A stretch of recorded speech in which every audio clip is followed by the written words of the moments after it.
Today we're finishing off the sound deadener here in front of the bus. So you just put it down and it's actually sticky on the back and you peel that off, and then the little rolling tool pushes it all down.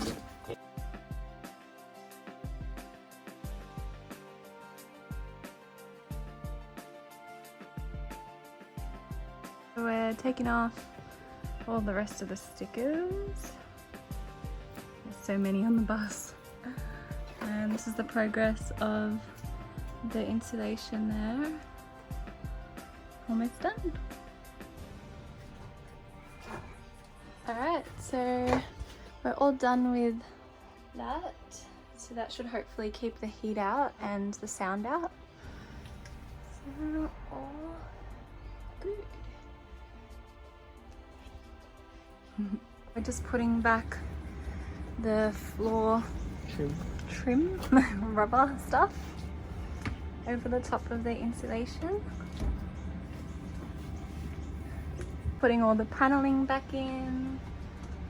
Put these covers back on. And then the seats can go back in once we've cleaned them. So it's raining really heavy now and we found our first leak.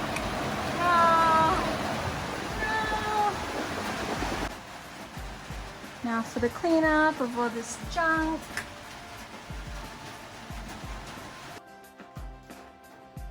Alright, gave it a quick clean. We'll go over it again later.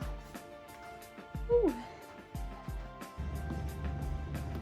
So even though the emergency exit sticker on this side would not come off with anything, this side it just peeled right off, and now we just have that sticky residue that we can easily get off later. And getting this sticker off, get it all ready because we're going to do a little painting on the side. Alright, we're at Bunnings and we're getting our first lot of wood. Yay! We also got paint to spray paint the dash.